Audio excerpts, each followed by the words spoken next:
Brioche buns are light and fluffy, so delicious. You can easily make them at home, and I will show you that today.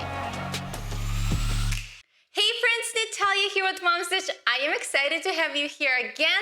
We are making brioche buns today. I want you to try this recipe because they're so good, way better than store-bought. And they come together pretty easily, as you'll see right now. So let's get started. Here are the ingredients you'll need for the recipe. We have some milk, some eggs, melted butter, some yeast, pinch of salt, some flour and sugar, and then we'll need a nag for brushing the tops of the brioche buns. That's it. Really simple stuff that you probably have at home already. First, you want to combine milk together with yeast, sugar, and 2 cups of flour just to create a starter. The milk is at about 110 degrees. You want it warm, but don't make it too hot. Don't go over 110. So we have yeast. Add the flour, then I'll whisk it up together. Half a cup of sugar, and I like to add a little pinch of salt,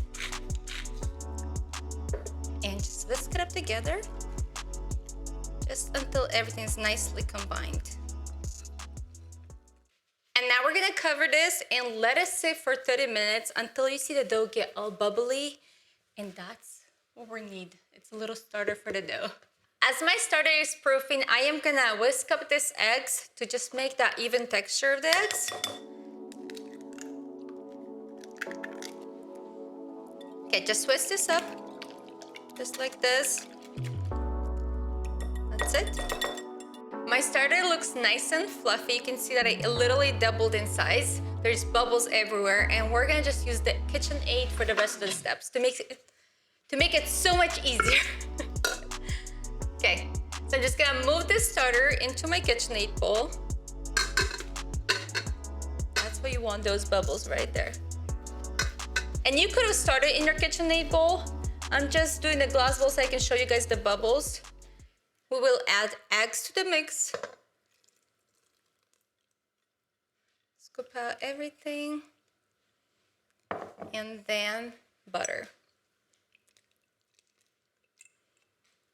We're gonna go ahead and attach the bowl back to the KitchenAid mixer. Get the hook on there. And add some more flour. So we added 2 cups of flour. We're gonna add 4 more, but I'm gonna gradually add it. So I'll do 2 at a time.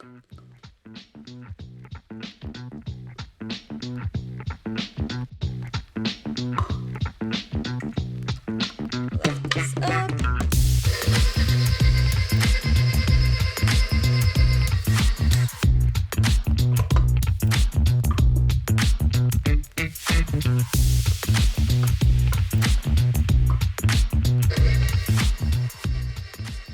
Once most of your flour is incorporated, you want to scrape off the sides. It's really a preference thing.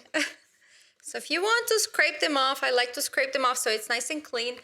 And then just knead it for about 10 to 15 minutes. You want it to be elastic and beautiful.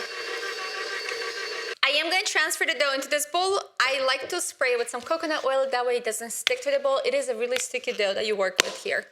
So shake this up. Spray it. There you go. And let me show you the texture of this dough. We are gonna remove it from the KitchenAid. So it is sticky, but look, it breaks off so easily. It's kneaded well enough, so it easily comes off. Let's move this over. Because it is sticky, one of these tools is super useful, especially in the entire recipe. You'll see me use it all the time. And we're just gonna cover this with a towel, let it sit for about an hour, 45 minutes to an hour should be good. Should double in size. That's what we're looking for. Hey guys, you gotta see this. Triple, doubled, whatever this was, but it's huge. And let's divide this into little buns. We're gonna lightly flour the surface. You do wanna flour, but don't put a lot of flour because forming buns, you don't want to overflour the area so they still stick together. Then I'll work half of it at a time because this is just enormous. Okay, this is so satisfying. Look at this. I don't know why I did that, but looks so satisfying. When it collapses. Okay, let me remove half of it. Put it on here. And I'm gonna actually keep this one covered. We don't want this to dry out. I'm gonna flour my hands slightly. The best way to divide this is kind of like stretch this out like this. And then I just do half and then half again. And this is still not quite even, but close enough. And if it sticks, it's fine. Just scrape it off and just keep working. Okay, flour your hands. And then we're gonna form them into little buns. And what you do is you pull it together just like this. I think I need a little more flour. Because the dough is sticky and you want it to be sticky. That's how it should be. So just like flour in between.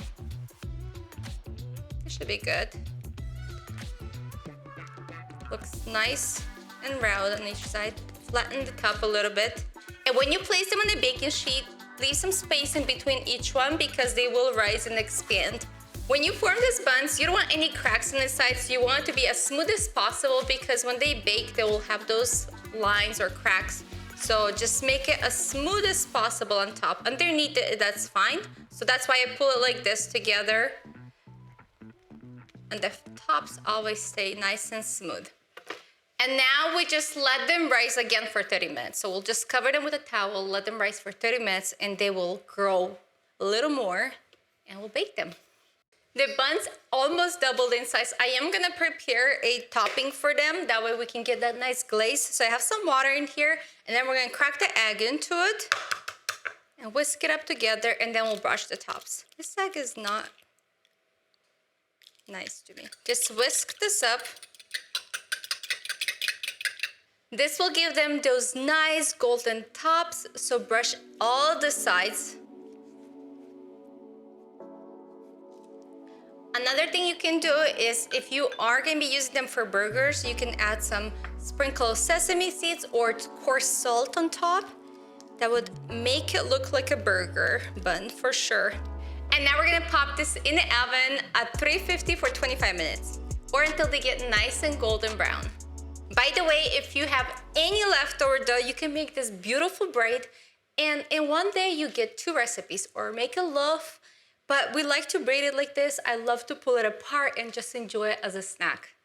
Gorgeous, right? It looks so good. They're really puffed up this time. I'm gonna move them over to this wire rack to let them cool down.